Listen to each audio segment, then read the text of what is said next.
Desde hace varias décadas circula la teoría de que una vieja propuesta de finales del siglo XIX podría estar resurgiendo actualmente para cambiar el mapa político en Sudamérica.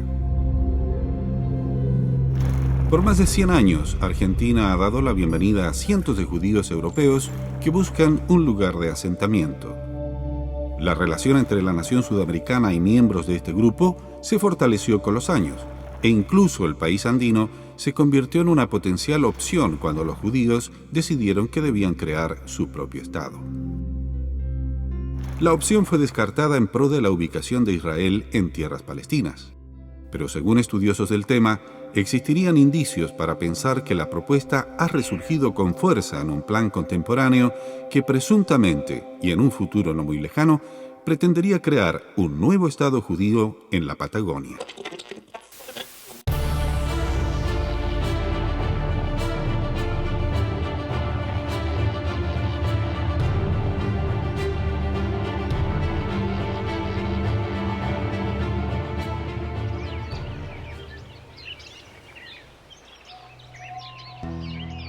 La Patagonia es la región más austral de América del Sur.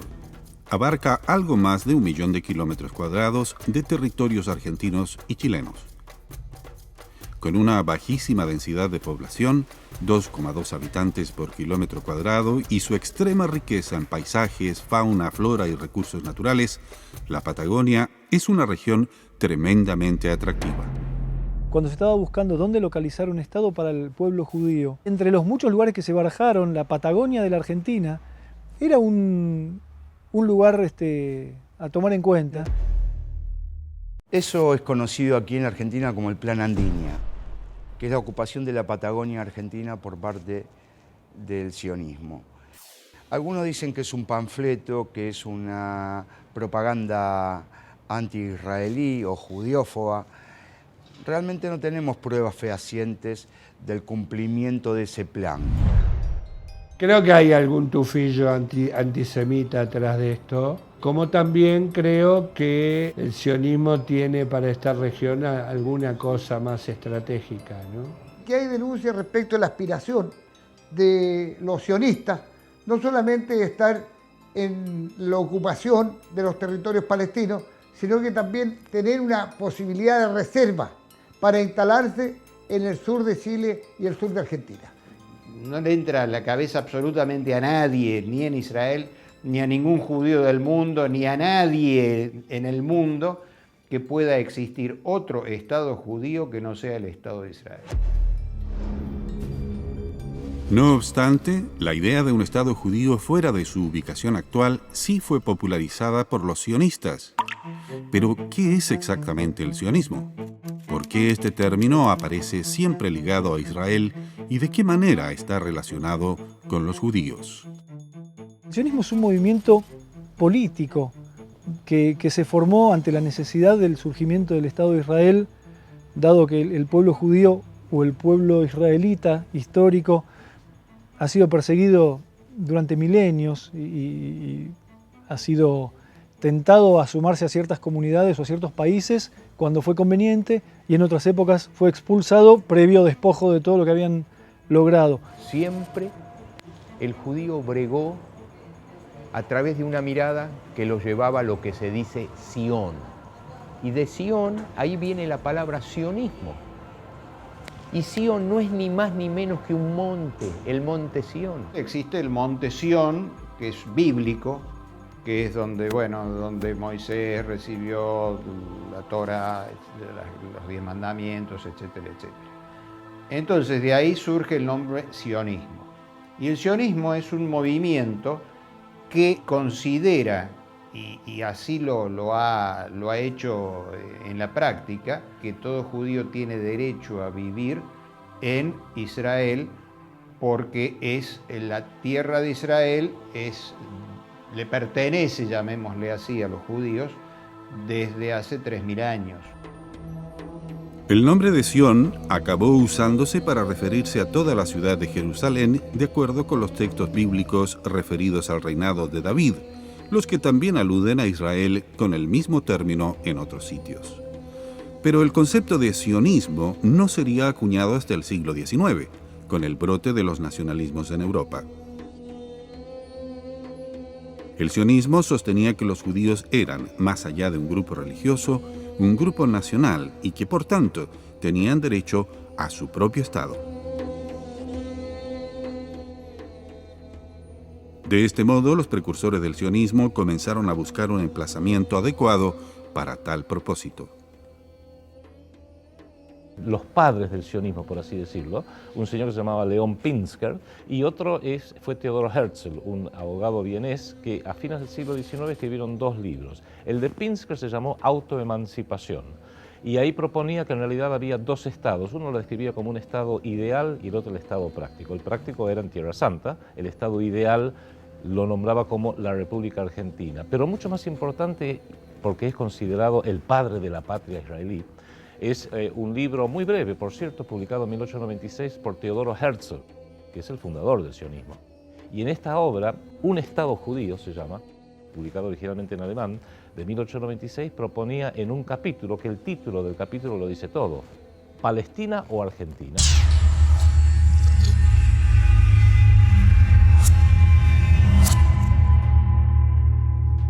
Dijo que en la Argentina, que había tantas tierras sin poblar, se podía pensar en hacer allí, mediante compras de tierras, un Estado judío. Pero esos son 3 párrafos, como le digo, que no tuvieron siquiera en aquel momento ni siquiera una repercusión mínima entre nadie, de nadie, y es algo que se ha olvidado y que no existe, absolutamente, no existe directamente. Hubo una mala interpretación y malversación del texto. Siempre ocurre que hay sectores minoritarios, no me gusta definirlos como antisemitas, pero diría que no comprenden la verdadera esencia. Herzl, en el fondo, buscaba un charter. ¿Qué es el charter? El charter era el reconocimiento diplomático internacional del derecho del pueblo judío. El libro de Herzl se ha seguido reeditando y traduciendo en todo el mundo. Su esencia tampoco ha sido comprendida por sectores de la propia comunidad judía.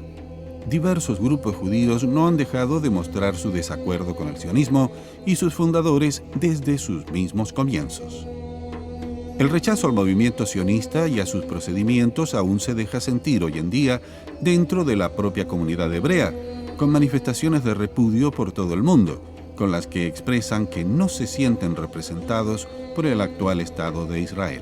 Ser judío no implica necesariamente ser israelí, ser ciudadano israelí ni haber nacido en Israel. Yo soy argentino, mis padres son argentinos, todos los que venimos aquí somos judíos y ninguno es israelí. Cuando se hace referencia a la comunidad israelita, se está hablando de procedencia. Nosotros somos descendientes del antiguo pueblo de Israel bíblico. Así pues, las opciones propuestas para el emplazamiento del Estado soñado por Herzl carecieron de un apoyo unánime y el texto de su libro fue considerado por los judíos dentro de las sinagogas contrario a las enseñanzas religiosas del judaísmo, con lo que quedó patente que siempre existirían diferencias dentro de la propia comunidad. La religión es uno de los caminos por los cuales uno puede acercarse a su judaísmo, pero cada uno busca por dónde encontrar o reencontrar su judaísmo interior. Algunos se acercan al judaísmo por el lado tradicionalista, de respetar las fiestas, de guardar el Shabbat, pero no necesariamente estamos hablando de una cosa religiosa.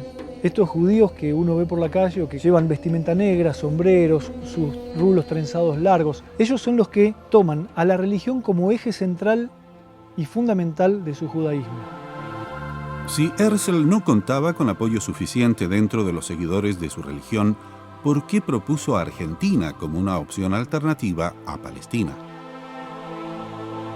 Hay que verlo en el contexto histórico de la época. Palestina estaba en manos del Imperio Otomano Turco, de manera que la posibilidad a fines del siglo XIX, principios del siglo XX, de que eso pudiera darse en Palestina eran muy, muy remotas. Sí en Argentina, y ahí se explica por qué a fines del siglo XIX se inició una fuerte inmigración propiciada por la Jewish Agency de Londres de judíos europeos hacia la República Argentina. En la Argentina desde hace como mínimo 100 años existe una colectividad judía importante. Hubo una inmigración importante a partir de los años de 1900 aproximadamente que se intensificó organizadamente a partir de la década del 30 con la intervención de la agencia judía de la banca Rothschild, que financió la inmigración a la Argentina de familias judías que se radicaron especialmente en el campo. El tejido social de la Argentina se nutrió de muchas comunidades, de muchas etnias que llegaron en el siglo XIX para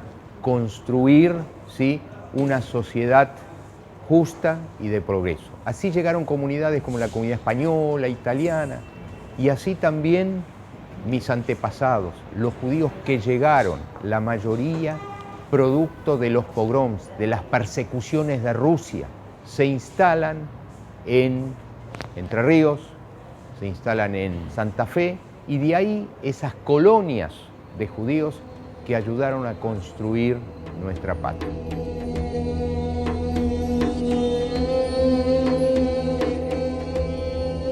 Después Teodoro Herzl mismo intenta comprar territorio al zar de Rusia, intentan comprar territorio en Uganda. Es decir, lo que ellos querían en un hogar nacional, el primer sionismo inicial, no era de tipo religioso de ninguna manera, sino que era de tipo práctico, pragmático.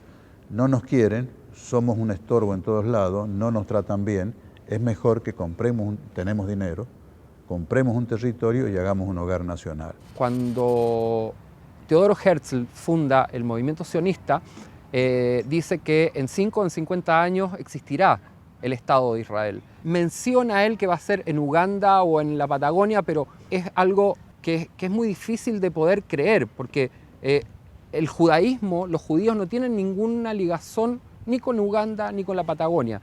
Nuestra tierra ancestral y nuestra tierra histórica y nuestra pertenencia histórica es en Israel.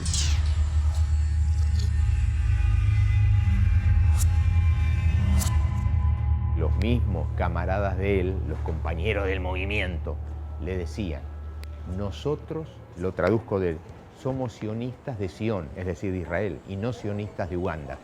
Los judíos de Israel no se fueron nunca, aunque los echaron. Siempre hubo una presencia judía en Israel. El peso de una tradición hebrea ligada a tierras palestinas desde la Edad de Bronce fue suficiente para descartar cualquiera de las otras opciones propuestas por Herzl. Y aunque en 1897 Palestina llevaba 400 años bajo dominio del Imperio Turco Otomano, en menos de 2 décadas las circunstancias históricas cambiaron. Vino la Primera Guerra Mundial y cambió totalmente el equilibrio de los poderes en Europa y en Medio Oriente. En 1917 ya, por ejemplo, el gobierno británico hizo la famosa declaración Balfour, donde le informa a Sir Walter Rothschild que el gobierno de Su Majestad vería con agrado la creación de un Estado independiente y soberano en Palestina. La declaración Balfour de 1917, que es el primer documento que se reconoce el derecho del pueblo judío a la tierra de Israel. Con la declaración Balfour, los británicos cumplieron la promesa dirigida a la ya entonces formada Organización Sionista Mundial de otorgarles un lugar donde ubicar su Estado nacional.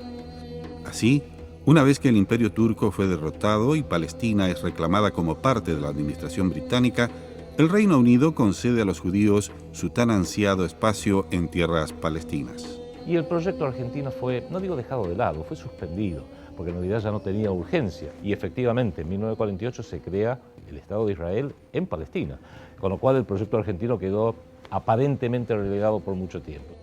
A pesar de que el proyecto argentino dejó de tener significancia, las relaciones entre el pueblo argentino y el judío continuaron afianzándose, y casi 3 décadas después de la declaración Balfour y de la cesión de terreno palestino a los judíos, Argentina seguía jugando un importante papel. Argentina, en esa época gobernaba el presidente Juan Domingo Perón, fue el primer país latinoamericano que reconoció la creación del Estado de Israel en 1948. Nosotros fuimos de los primeros en aprobar la resolución de Naciones Unidas que partía Palestina para darle un hogar nacional a los judíos, como se dijo en aquel entonces. El presidente de la Asamblea General de Naciones Unidas que votó esta resolución era un argentino, el doctor José Arce.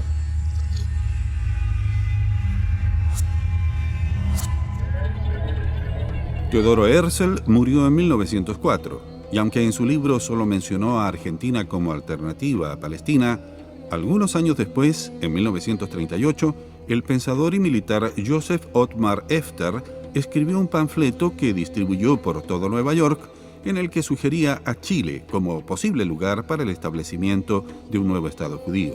La idea de Efter fue mencionada en un reportaje titulado Puertos de Refugio, que salió publicado en el semanario Mundo Israelita de Argentina el 16 de mayo de 1942.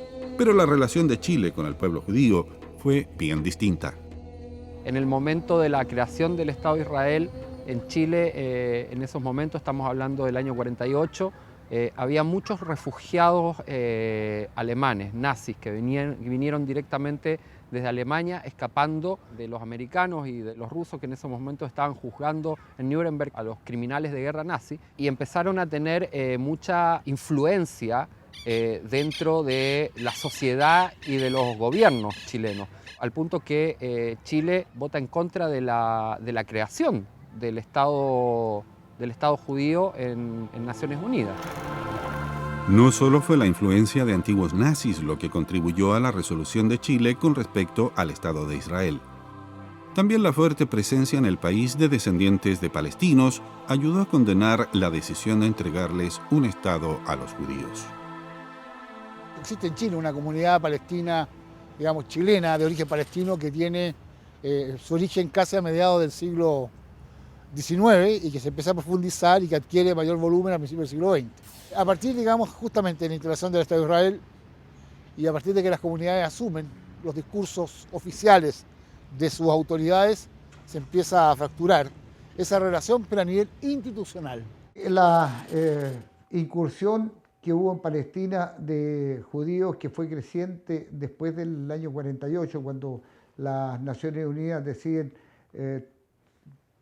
la partición de Palestina, sin ser Naciones Unidas dueños de Palestina, si los dueños eran los palestinos. Entonces se decide la partición de Palestina, dicen que va a haber dos estados y resulta que nunca hubo dos estados, siempre hubo un solo estado, que es el estado ocupante.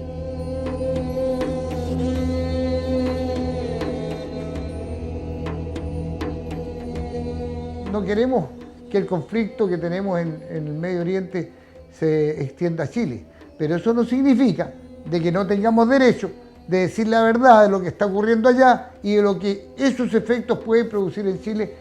Estos temores fueron avivados en 1971 por el profesor de Economía de la Universidad de Buenos Aires, Walter Beveracci, un autoproclamado ultraderechista que, basándose en los escritos de Herzl, divulgó una teoría a la que denominó Planandinia, según la cual existiría una supuesta conspiración para segmentar la Patagonia argentina y chilena y crear allí otro Estado judío.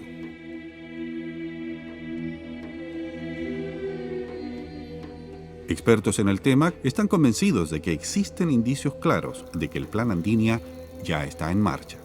Los hitos concretos son el libro de Teodoro Herzl del 1894 o 96, la inmigración organizada de 1930 a través de la agencia judía, de la banca Rothschild concretamente, el aporte económico de los judíos argentinos a las guerras de 67 y 73, y después, en 1985, se produce un hecho decisivo en este tipo de cuestiones o en la investigación que yo he hecho.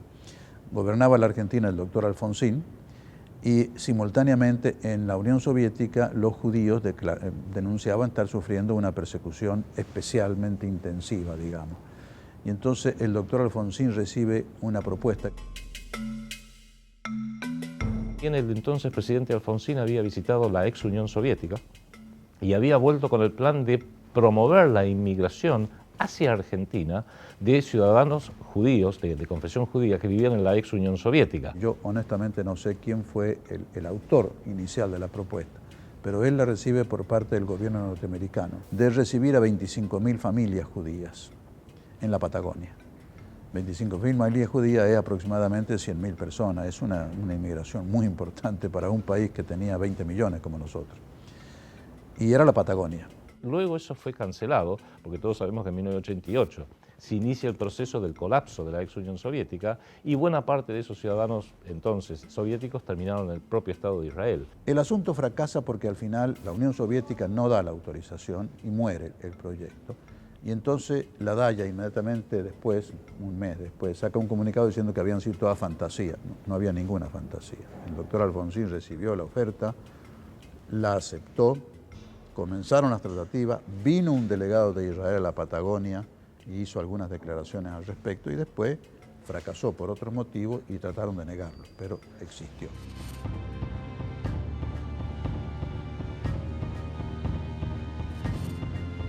Desde el primer momento de la creación del Estado de Israel se forma un tratado, un verdadero tratado de tipo internacional entre el Estado de Israel y la Organización Sionista Mundial, por la cual se dividen tareas y el Estado de Israel se compromete a financiar los trabajos de la Organización Sionista Mundial para que se encargue de organizar, dicen ellos, y atender a lo que ellos llaman la diáspora, es decir, los judíos que están fuera de Israel.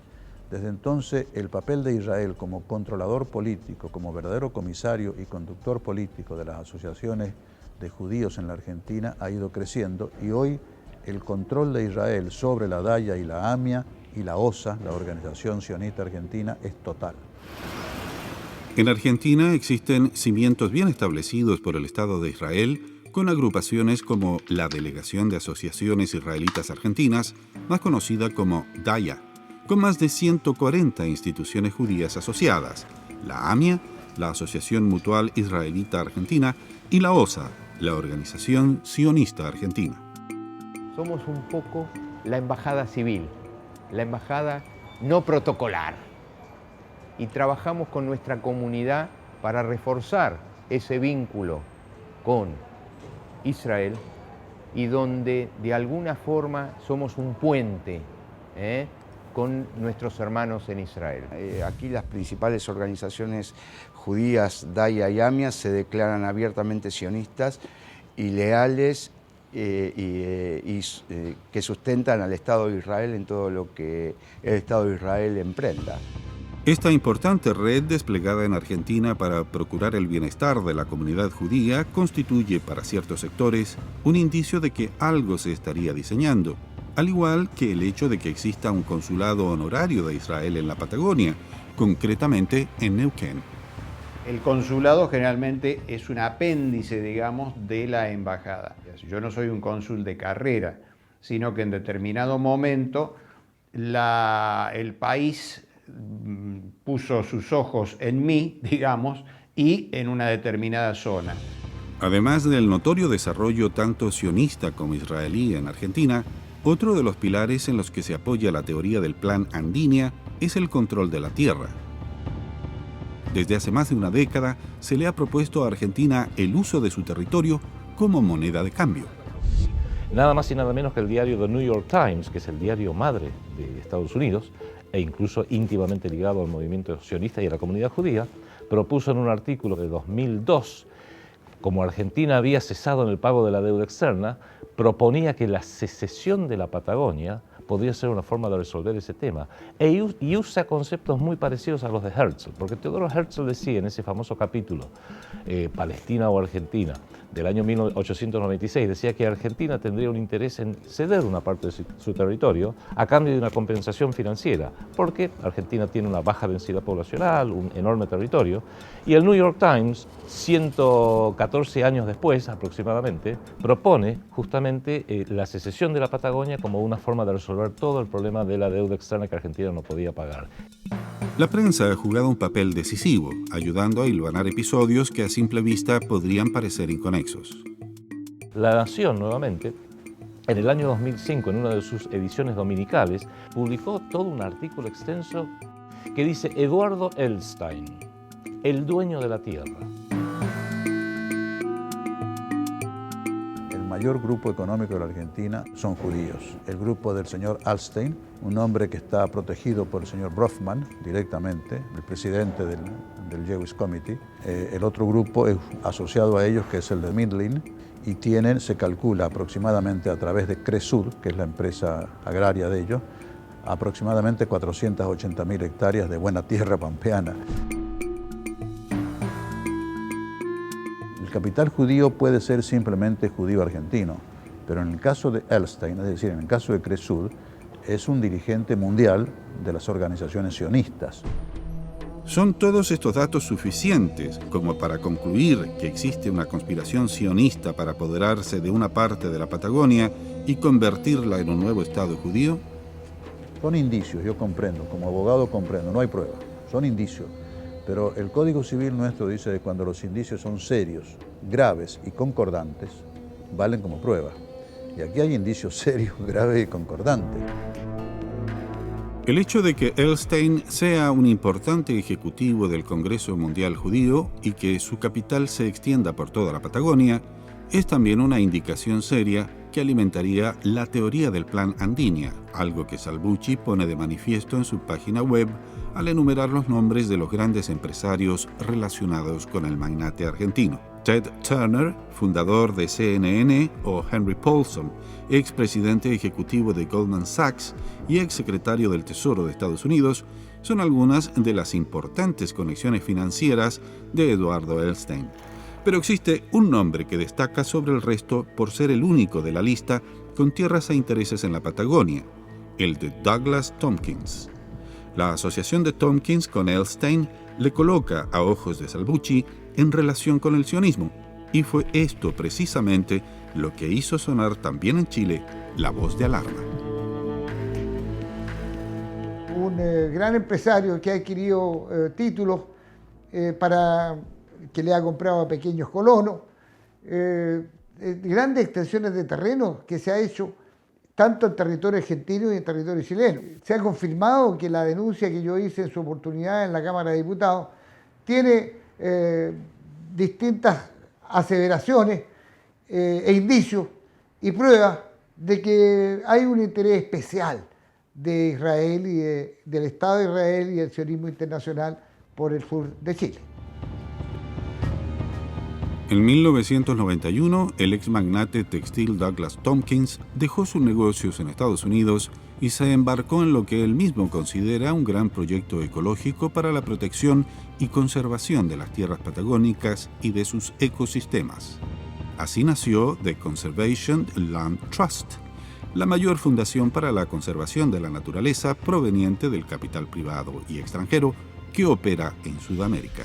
El proyecto en Chile, que es prácticamente el origen de Conservation Land Trust, nace el año 1991 aproximadamente, cuando el empresario en ese entonces, Douglas Tompkins, decide comprar los primeros terrenos que dieron origen el año 91 a lo que fue el inicio del proyecto Pumalín. El año 2005 el proyecto Pumalín se transformó el parque en un santuario de naturaleza, una categoría oficial de protección del gobierno chileno.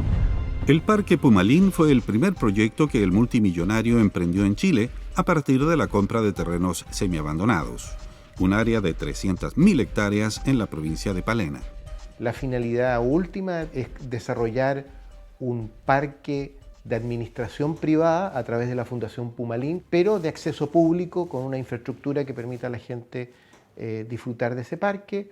Y bueno, la voluntad nuestra es donar los terrenos al final del proceso al Estado de Chile en la forma de parque nacional. Yo la verdad es que soy escéptico de eso y creo que Chile debería ser más cuidadoso respecto de cómo protege su frontera y cómo protege sus territorios y no permitir que extranjeros puedan adquirir tan grandes extensiones de terreno que son también desde el punto de vista geopolítico muy importantes para Chile. Las áreas naturales, los parques nacionales, en todas partes del mundo donde mejor funcionan son en la administración estatal. Pero hoy día requerimos una administración que esté a la altura del nivel y calidad de los parques que estaríamos entregando. Falta una política estratégica de protección. Ningún país del mundo creo que estaría en condiciones de aceptar lo que Chile ha aceptado hasta ahora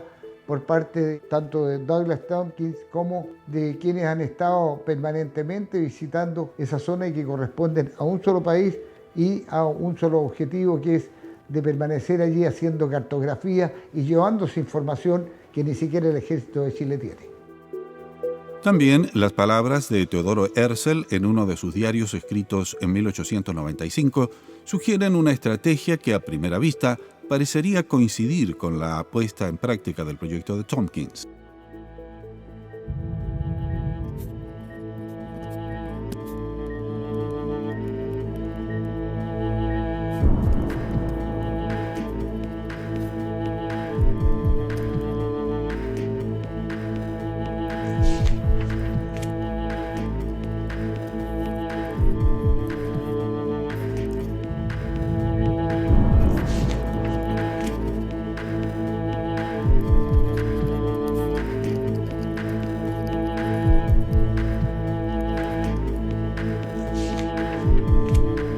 ¿Se trata de una simple coincidencia o sirven las palabras de Herzl como inspiración?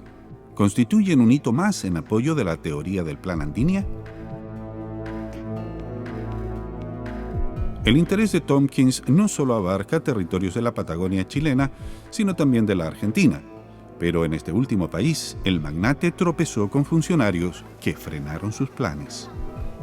Yo tuve con Mr. Douglas Tompkins un fuerte entredicho cuando era subsecretario de Tierras de la Argentina, porque él había alambrado como propias 400.000 hectáreas en los esteros de Liberá, una de las mejores zonas de la Argentina, por donde pasa por debajo el acuífero Guaraní, el tercer acuífero de importancia en el mundo.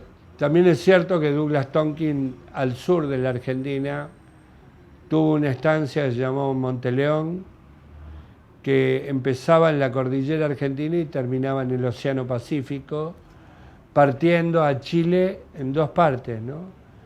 Lo que también le generó una fuerte controversia en el país hermano.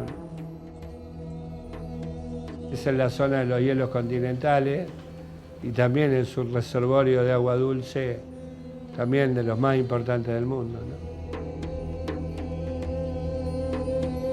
La imagen conservacionista de Tompkins quedó seriamente dañada en Argentina cuando posteriores y exhaustivas investigaciones probaron a ciencia cierta que había mentido acerca de algunos supuestos terrenos de su propiedad.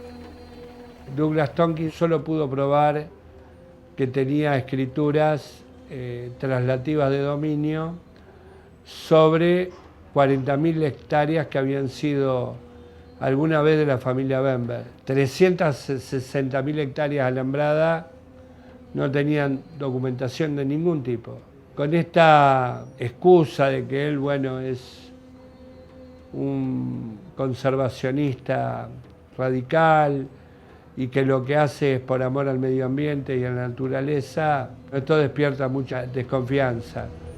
Un posible enfoque del problema de la propiedad de la tierra tal vez sea el meramente económico. Quizá ni Tompkins está buscando salvar las zonas verdes del planeta, ni los sionistas una ubicación para un nuevo Estado judío. Creo que el petróleo y el agua son dos recursos estratégicos y que así como utilizan la guerra, el método de la guerra para apropiarse del petróleo en otros lugares del mundo, con el agua vienen haciendo lo mismo.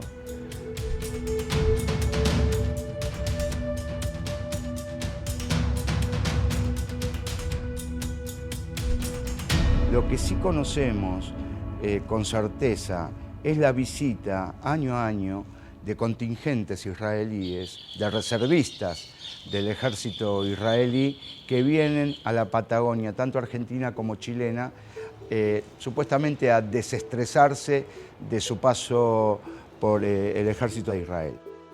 Otro de los hitos o piezas clave en las que se apoya el Plan Andinia es el supuesto estudio de la tierra por parte de numerosos jóvenes israelíes que recién salidos del servicio militar viajan año tras año a la Patagonia. Después de 3 años de un servicio militar muy riguroso, los que salen del servicio militar tienen la posibilidad o salen de paseo por lo menos un año. Se van a distintas partes del mundo y bueno, y están desenchufándose, digamos, de las peripecias que les tocaron vivir en esos 3 años de servicio militar. Israel ha dicho que son las vacaciones de sus soldados conscriptos, que después de 3 años de servicio militar se les paga vacaciones, pero han confesado o reconocido que esas vacaciones se las pagan en determinados lugares del mundo, no en cualquier lugar. Uno de esos lugares donde más vienen, reconocido, es la Patagonia chilena y argentina, en ambos. Ese es otro punto, dicen que vienen financiados por el gobierno israelí, por el ejército israelí, y eso es una gran mentira porque yo lo pude comprobar, lo vi con mis propios ojos, jóvenes que trabajan un año entero como mozos en restaurantes o en bares o operarios en una fábrica, juntando sus pesos para poder dedicarse un año a recorrer diferentes lugares del mundo. Están incursionando todos los años. Si bien es cierto, no se vienen a vivir, pero sí están incursionando todos los años y haciendo labores de reconocimiento de territorio, y quizás tienen más conocimiento de ese territorio que los propios chilenos. Están basados, digamos, justamente en alguna comprobación de la existencia de militares, digamos, israelíes, tanto en la Patagonia chilena como en Argentina, pero yo diría que eso no tiene base científica, no tiene base de demostración. Son especulaciones, hay datos, hay elementos que podrían darse para articular una teoría, pero yo no soy partidario de la teoría de la conspiración. Pero estas teorías se han hecho tan populares entre los habitantes de la región patagónica que han originado que los vecinos lleven a cabo sus propias investigaciones. I want to know why do you prefer to come here instead to go another parts of the world? Oh, because first of all, because the scenery here is very different from the one we have in Israel. Very different. And I guess it's as far as you can get from Israel, because Israel is not very quiet. It's not very tranquilo. There's a lot of war going on all the time. There's a lot of things happening all the time. So Israel is like, right after the military service, Israel is wanting to like escape Israel and come here. Escape, to relax? Yeah, to relax. Yeah. Okay. No, it's Theodor Herzl, yeah. Actually, I haven't. I'm not sure it's true. Because, like, to the best of my knowledge, there were talks about, like, the British government suggested Palestine, Cyprus, and Uganda. Like, Argentina wasn't one of those lists, but Israelis don't have any concept of coming living in Argentina. I'm guessing I'm the only one. Israelis wouldn't leave Palestine because Israel, that's like the country of Israel. There's no other country. We're not gonna live here. We're not gonna move here. It's a joke. It's a myth. Like. It's a myth.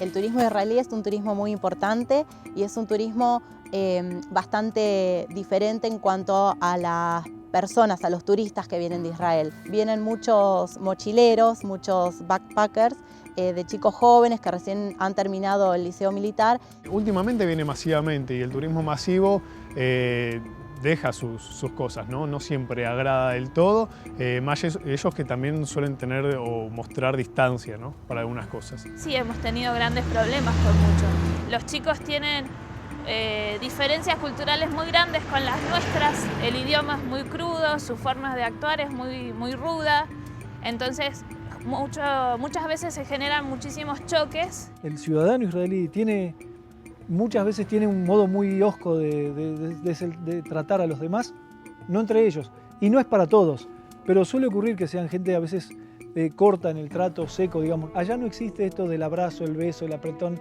son más, un poco más distantes en el trato.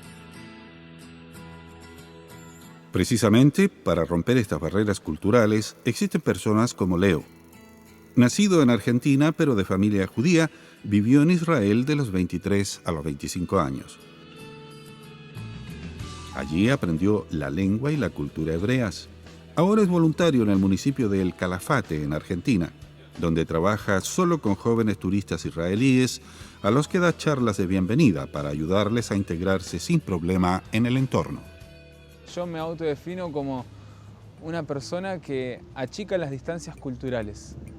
Al haber nacido en Argentina y haber vivido en Israel y hablar las dos lenguas, hablar y escribir las dos lenguas, me da otro entendimiento de la situación en el que yo les puedo decir a ellos, les puedo explicar en su idioma cómo son las cosas acá para que la pasen mejor.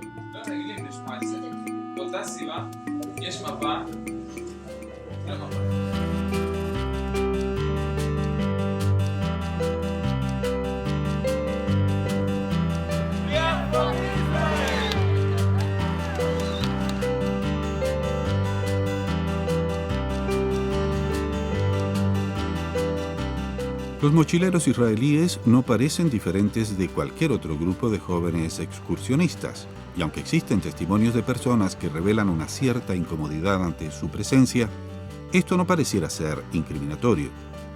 ¿Qué otros datos de peso se han analizado entonces para sostener la teoría de que los mochileros israelíes que visitan la Patagonia vienen en misión secreta como parte del Plan Andinia?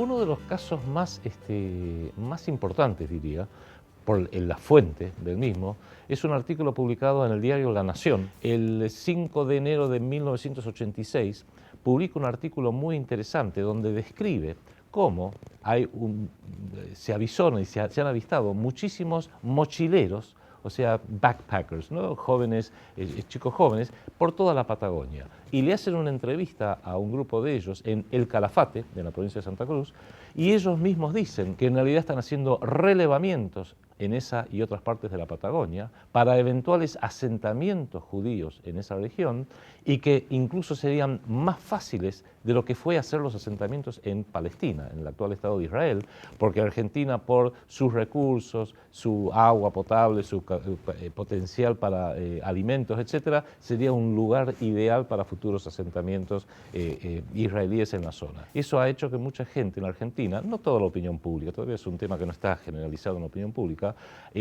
tomara nota, empezar a estar un poquito alerta, por así decirlo. En el artículo, Alberto Levi, quien se presentaba como portavoz de un grupo de israelíes que realizaban un relevamiento en la zona, declaraba públicamente que trabajaba en el proyecto de crear una colonia judía en el lugar, con el aval de las autoridades argentinas. Incluso habla de un proceso de gestión de préstamos que el gobierno argentino de la época habría estado facilitando para colaborar en la fundación de dicha colonia. Vienen en carpas último modelo, muy bien equipadas, vienen en grupo de 5 o 6 con un hombre mayor, el jefe del grupo es un militar, tienen instrumental de última generación para el estudio de la topografía del lugar. Ese instrumental y esa carpa queda, viene un grupo hasta 10 días o una semana, se va, viene otro, usan la misma carpa, el mismo instrumental, es decir, se puede hablar con seriedad de un turismo, entre comillas, pero organizado por el Estado de Israel con militares. De modo tal que esto no es historia fantasiosa, son hechos de la realidad.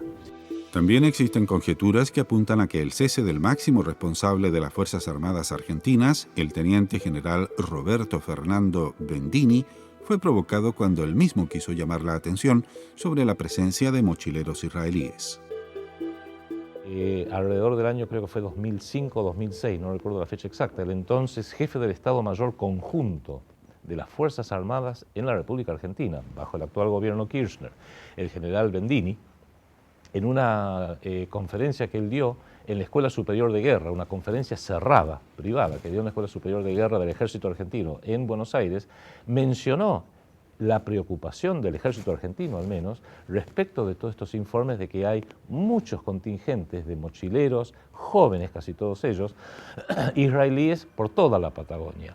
Pareciera que alguien dentro de esa conferencia divulgó esto, llegó a la AMIA, llegó a la DAIA, especialmente la DAIA, que es el brazo político de la AMIA, de la Delegación de Asociaciones Israelíes en Argentina, llegó nuevamente a los diarios, y es tal la presión que se ejerció que obligó a que el general Bendini renunciara, fue reemplazado por el gobierno, con lo cual muchos lo visualizaron como que estos poderes que promueven asentamientos sionistas en Argentina tienen el poder de remover al propio comandante en jefe del ejército o el jefe del Estado Mayor Conjunto de las Fuerzas Armadas. En opinión del senador chileno Eugenio Tuma Sedán, esos mismos poderes no solo ejercen su influencia en Argentina, sino también en Chile, donde resulta extraño ver cómo los jóvenes veraneantes israelíes disponen de más facilidades para entrar al país que los turistas de cualquier otra nacionalidad. Ellos tienen anticipadamente ya firmado un convenio de autorización que a la sola presentación de su carnet de identidad llegan a Chile sin pasaporte, sin previa autorización, sin previo estudio de quiénes son y a qué vienen. Aquí hay un convenio entre Chile e Israel para que los conscriptos vengan de manera masiva. Estamos hablando de varios miles de jóvenes que llegan todos los años. Ojalá vinieran a turistear, pero creo que se dirigen allí a un objetivo específico, a recoger información que va acumulando el Servicio de Inteligencia de Israel y el Estado de Israel, no sé con qué objetivo, pero las Fuerzas Armadas, los departamentos de inteligencia de Chile deberían estar indagando, investigando cuál es el propósito de que una nación envíe permanentemente ese contingente a un territorio tan especial como la Patagonia. Las asociaciones judías piensan que el origen de algunos políticos chilenos es lo que les induce a pensar que detrás de esos viajes organizados se oculta una trama de espionaje. Parlamentarios de origen palestino, que obviamente ellos tienen ellos de alguna manera defienden y están en la causa palestina, se han ocupado de usar estos argumentos de que los jóvenes israelíes que vienen a Chile son soldados, que vienen a investigar, que vienen a hacer cartografía a modo de espionaje para pasar información a Israel, y que todo esto es producto de un plan mayor que es el apoderamiento de los judíos o de Israel de la Patagonia, lo cual, insisto, es una tremenda falacia lo que dice esta gente. Falacia o no, tal y como hemos escuchado, se han presentado quejas considerables contra los jóvenes mochileros y, en ocasiones, la imprudencia de algunos de sus actos, como adentrarse en zonas restringidas sin autorización, ha tenido consecuencias devastadoras. Mira el calor, mira.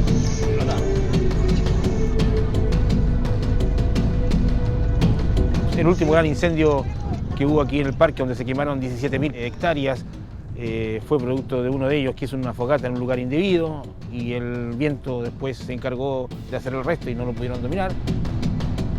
En enero de 2012, el joven israelí de 23 años, Rotem Singer, fue detenido bajo la acusación de haber provocado unos días antes, el 27 de diciembre, uno de los incendios más devastadores de los últimos años en Chile, en el que ardieron más de 17.000 hectáreas en el Parque Nacional Torres del Paine, en la Patagonia chilena. A raging fire has already destroyed more than 14,000 acres of Patagonian land.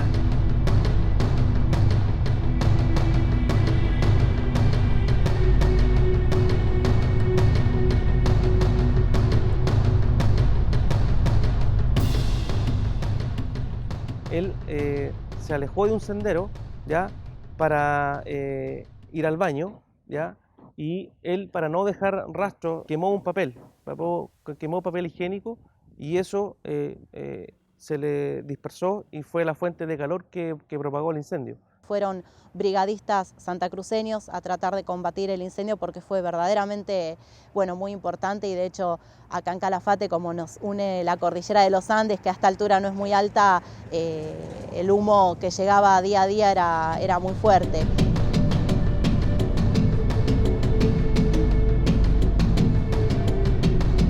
Había una gran cantidad de humo que no se podía transitar por la ruta, entonces hubo que parar y cerrar el parque y empezar a apagar el fuego, porque las raíces de esta vegetación son muy largas y también se iba por debajo de la tierra y aparecía un foco por allá, después otro por allá. Era bien conflictivo y no pudieron controlar el fuego en ese momento, y se fue. Pero el origen fueron este señor que era israelí. Hubo una negligencia de parte de él, un incumplimiento de las normas que provocaron un daño irreparable para nuestro parque nacional, irreparable para lo que fue esa temporada turística, y un gasto a nuestro país que fue del orden de los 5.000 millones de dólares.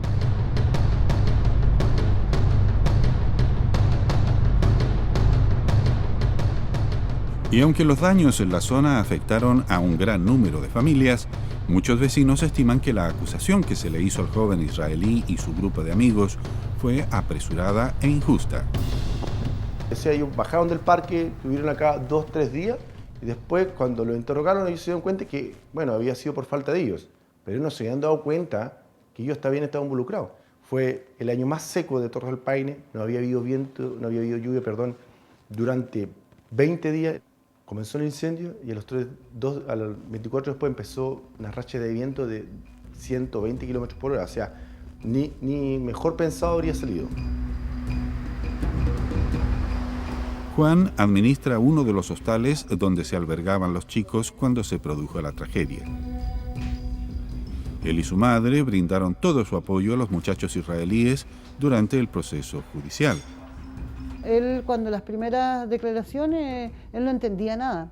Entonces el hijo después lo fue a hacer de traductor y también pues, nosotros, la familia completa, estábamos 100% apoyando a él porque siempre sentimos que no tuvo la culpabilidad, que pasó algo que bueno, solamente él lo sabe porque nadie estuvo presente y lamentablemente la justicia lo quiso castigar por algo que no fue.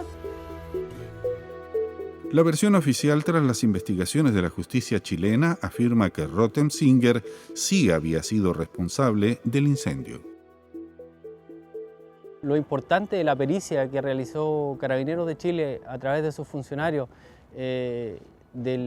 a través del levantamiento de la evidencia, logra mediar o sindicar con pruebas más el reconocimiento por parte del ciudadano israelita, su autoría en el hecho. Y eso está la versión, más los elementos de prueba que fueron acopiados a la investigación. La persona que finalmente fue la que se detuvo y que se identificó como causante del incendio, él se comprometió a trabajar a través de una ONG de origen israelí que opera en varias partes del mundo, que se llama KKL. Ellos se comprometieron a hacer una donación equivalente a 50.000 plantas, ya plantas de lenga, para reforestar las áreas afectadas. A pesar del compromiso, al día de hoy, el parque todavía está a la espera de que se realice la donación. ¿Y qué tiene que ver esta gran catástrofe medioambiental con el Plan Andinia? ¿Qué sentido tendría destruir las tierras en las que se supone que están interesados? Ese descuido provocó la destrucción de varios cientos de hectáreas, si no son miles de hectáreas en el Torre del Paine, que pertenece al patrimonio de todos los chilenos. ¿Y cuál ha sido la respuesta de Israel? Que ellos van a venir a explorar las nuevas plantaciones.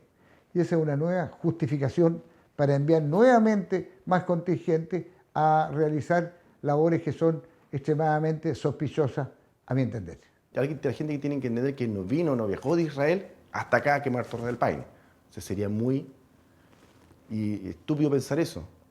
Entonces, fue un accidente. Lamentablemente le pasó a él.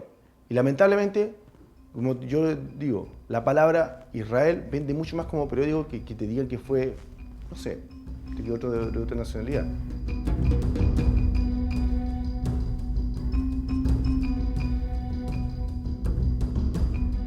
El periodista chileno Alfredo Peña describió en un artículo la supuesta conexión entre las destrucciones forestales y el Plan Andinia.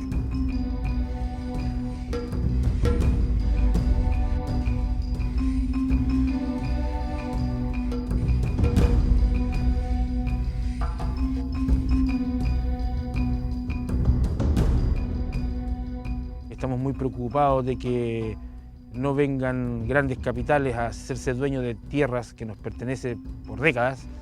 Cuando hablo de Patagonia, hablo del lado argentino-chileno, creo que tenemos el mismo pensamiento, el mismo sentir, la gente, el ciudadano que vive en esta zona. Creo que hay una creciente concientización, especialmente entre el pueblo argentino, la opinión pública argentina, porque notablemente en los últimos 20, 30 años empezó a haber lo que podríamos definir como un renovado interés sobre el territorio argentino, notablemente en la Patagonia, que es una zona muy rica, en primer lugar, en recursos naturales. Yo diría que más que un Estado, quizás hay una preocupación por hacerse o asegurarse fuentes, digamos, de recursos acuíferos, y todos sabemos que los posibles conflictos que van a establecerse en el mediano plazo no van a estar dados por el petróleo, sino fundamentalmente por la existencia de agua dulce.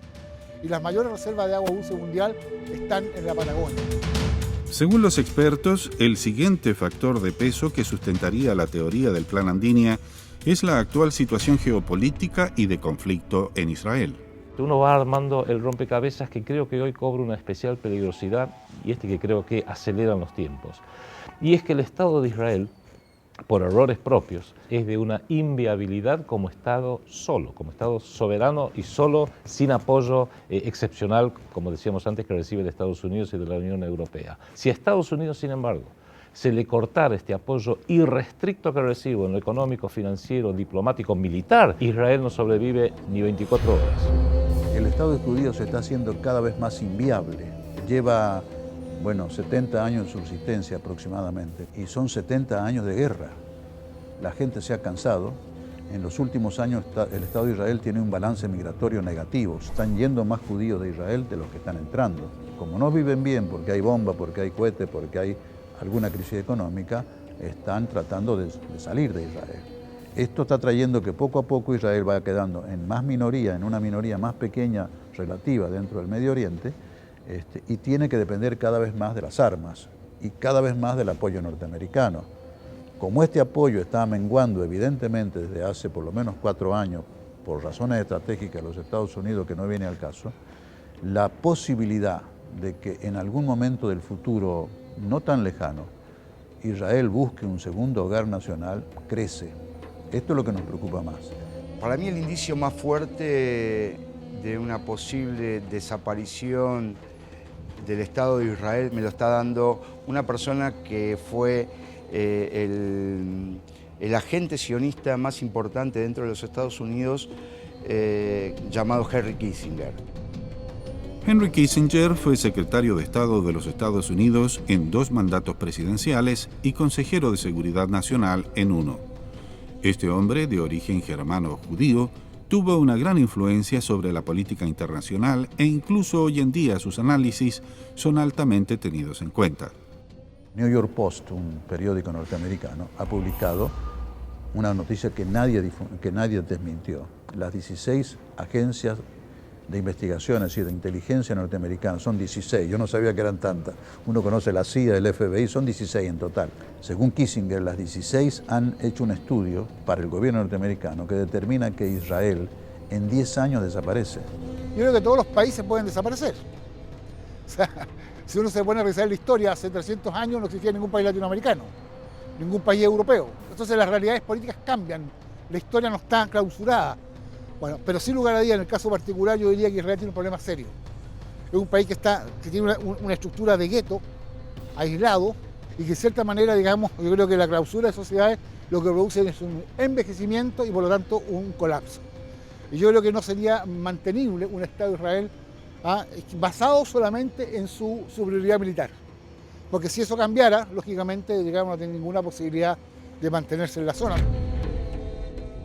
Y si se tomase por ventura una decisión de dejar Israel cuartel militar, lo digo en forma figurada, con armas nucleares en Medio Oriente, por un lado, y esa otra población, la población de gente normal como sos vos, como soy yo, como son la mayoría de los que están viendo esta entrevista, seguramente ese lugar natural sería la Patagonia Argentina, Argentina-Chilena incluso.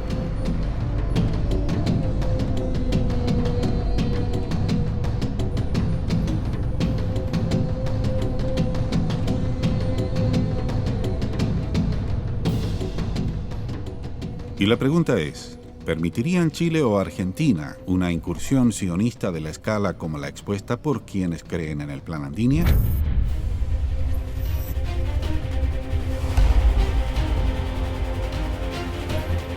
Latinoamérica no es la misma de hace 100 años, cuando Teodoro Herzl escribió su libro. Hoy en día existe un alto grado de atención, gracias a la conciencia de soberanía en el continente, que haría pensar que un escenario como este podría ser poco probable. Tienen sus agentes activos en Latinoamérica y van a tratar, creo, de alguna manera, en combinación con los Estados Unidos, de desarmar todo este tejido que se fue construyendo para lograr la patria grande latinoamericana a partir del liderazgo del comandante Chávez, de Lula, de Néstor Kirchner. Sin lugar a dudas, digamos, América Latina se ha convertido en el centro, digamos, de un desarrollo importante humano. Pero yo diría que todavía falta mucho por avanzar, en construir, digamos, una alianza mucho más profunda entre, digamos, los países latinoamericanos, que puedan articular algo como la Unión Europea o como la OTAN, qué sé yo. Se han mantenido conversaciones extraoficiales con autoridades de distintos niveles en Argentina y algunos coinciden en que hay una interrogante de qué es lo que está ocurriendo allá en el sur. Pero oficialmente no tengo conocimiento de que los gobiernos se hayan concertado para investigar esta incursión permanente del Estado de Israel, porque es el Estado de Israel en definitiva el que hace presencia en los territorios del sudeste. El Estado de Israel tiene 7 millones de habitantes, puede albergar seguramente muchos más, a pesar de lo pequeño que es. Eso yo le diría que es un mito. Por suerte no han sido todos, pero sí unos pocos agitadores, unas pocas personas que quieren, lo único que desean es el mal de Israel, se han ocupado y preocupado de este tema simplemente para sembrar el odio hacia los judíos. Hay un mensaje. No es que seamos buenos ni malos, pero hay un mensaje donde hasta decimos resta mucho por realizar. Hay muchas leyendas en esto y muchos cuentos poco creíbles que han perjudicado la comprensión del asunto. Yo creo que eso hay que eliminarlo, es contraproducente. No tengo dudas que el imperialismo y el sionismo se traen cosas entre manos para Latinoamérica. Lamentablemente todos estamos siendo educados desde el colegio y desde los medios para pensar a corto plazo. Quienes manejan el mundo, dentro de lo cual incluyo todo el movimiento sionista, piensan a largo plazo y saben que a veces uno empieza hoy un proceso que se va a terminar 30, 40, 50, 60 años después. Va a ser en nombre de la humanidad, en nombre de los derechos humanos, en nombre de la democracia, desde luego, incluso. Yo te puedo decir cuál es mi anhelo, es lo que deseo, que deseamos que ese vínculo se fortalezca por el enriquecimiento de ambos países. Argentina, Israel, Israel y Argentina. Las relaciones entre Israel y Argentina son muy fluidas, son muy importantes. Hay hitos objetivos, hechos evidentes de la realidad que hay que tomarlos en cuenta. Sume todos estos hechos de un panorama internacional actual y próximo en el futuro, y es para prender todas las luces amarillas y también algunas rojas en la Argentina.